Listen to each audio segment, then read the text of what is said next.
Hey everybody, it's Cody from American Boss. There appears to be no end in sight for the US-China trade war, and there has been a lot said in the media about its devastating impact on both countries. But have you ever wondered about how ordinary US citizens feel about this trade war? In fact, how much do they even know about China in the first place? Our American Boss reporter, Carlos, hit the streets of San Diego to find out. How much do you think the general American public knows about China? Not a lot. Not a lot? I don't think the general population knows a lot about history. Okay. Nothing at all.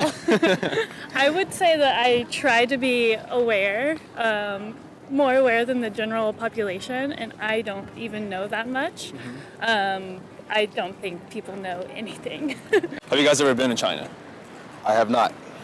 I was just in Hong Kong this summer, and it's an interesting question, like, have I been to China or have I not? I'm planning a trip there actually soon. Okay. Do you know what the capital of China is? Bangkok. What comes to mind when you hear the word China? The Great Wall of China? Industry. Karate. Sorry? Karate. Karate, cool. Where stuff is made. Okay. Chinese food. High population numbers, also lots of political tension, obviously, is something that comes up a lot. I think of products. Products? Yeah, because everything that you purchase out here, you always see made from China. Okay. When you see that something is made in China, what sort of perception do you get about that something, whether it's a product or whatever it is? That it's mass produced in that, it's just mass produced. It's not that unique or authentic. I feel like that's sort of like a condescending term, right? Okay. Like when you say like made in China, I think a lot of the general population would associate that with like being cheap. I don't necessarily think that. It's tough in the political space that we're at right now with like tariffs and all of that, that we're being encouraged to buy like things that are not made in China. Gotcha. But I don't necessarily think it's cheap or anything like that. I feel like a lot of people don't respect it as much. A lot of people just think, if it's made in China, it's kind of cheap or whatever. I noticed that when it says like made in America, it's like, it's American made, like blah, blah, blah. It depends on the quality of the product and what you're buying, but big ups to them because they provide for the whole world. Have you ever interacted with Chinese people just overall, and then whether it's like in a professional environment or socially, and then what differences do you see, if any, what differences stand out between Americans and Chinese people? Well, I used to work with a company and the owner was Chinese, and I noticed that they're really good with their money. Okay. She was really good at making money and spending and all that. I think the biggest difference, at least between them and American culture, is that we are more likely to talk to strangers. I feel like Chinese people are more, I guess, just likely to interact with their group when they're out, when maybe, I might say hello to a stranger in the elevator or something. A lot of the time, not always, but a lot of the time they tend to be a little bit more kind of soft-spoken, not like quiet, but they don't say as much. They don't wear as much of their emotions on their sleeves. Gotcha. Because Americans do that. Americans are like right out here. And almost anywhere you go as an American, they're like, I know you're American. And you're like, why? It's like, because you don't stop smiling.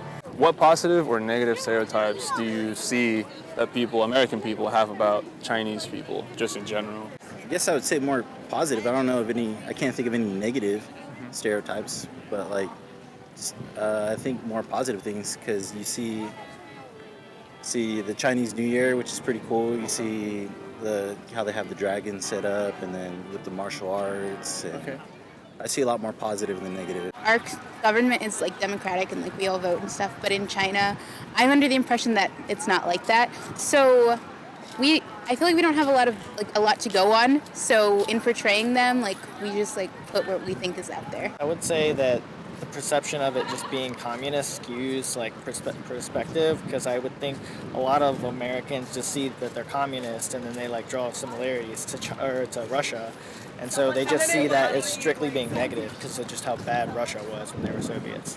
Obviously they've got a very rich tapestry of history and culture and everything like that, but in terms of current events and everything, of course, I'm sure everybody brings up the whole trade tariff thing happening between America and China, because whatever your feelings are on Trump, I think his idea was that there was an unfair deal happening where China was getting more out of it than America was, so he was trying to kind of finagle a deal of some kind. And I also know right now there is a huge ton of conflict between, I think it's Hong Kong and China right now. There's a huge amount of protests where people in Hong Kong are trying to really make their own stand for their own kind of autonomy away from China, and China's not really having that. How do you think the trade war that's going on with China, between China and the U.S., might affect our life? I feel like it'd be pretty bad just because a lot of stuff is made in China. So, but I also feel like it would help American-based industries and businesses to thrive a little more. But I feel like a lot of the stuff that they have for their businesses also comes from China. So I feel like it would be a really big change in business. I feel like it'll be a problem, just with pricing and stuff like that, just the cost of things. But we might come around. I feel like it'll adjust, with time. Right now, I'm actually investing in the stock market for, pretty heavily for the last couple years, and I have already seen the effects. I mean, my accounts went down at least 10% in the last 2 weeks.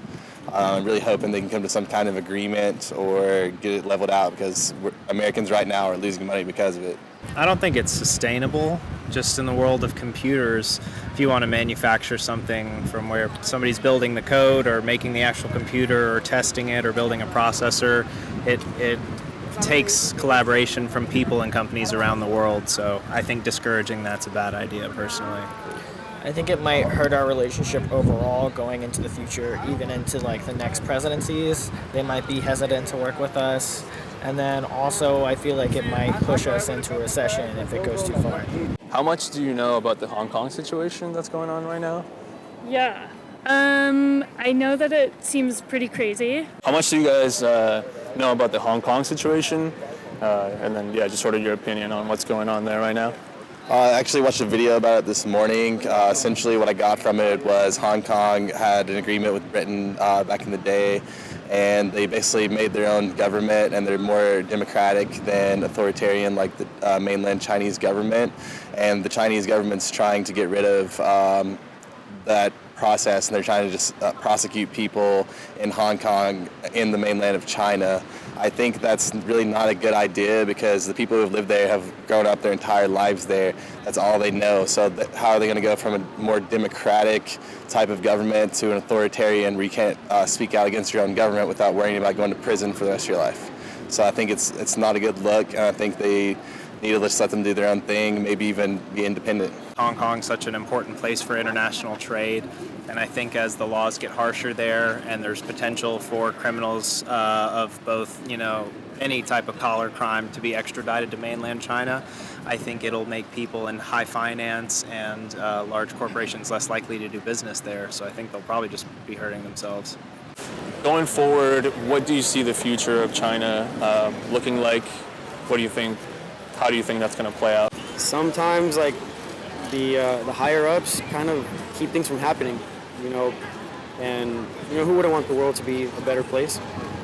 So hopefully it's a good future for them. I would love to see that. I think for the future, there's a big kind of consensus that China's going to become this new tech giant that's kind of ruling over a lot of the tech power in the same way that maybe America does now. It's going to kind of be like China's turn soon in terms of technological power.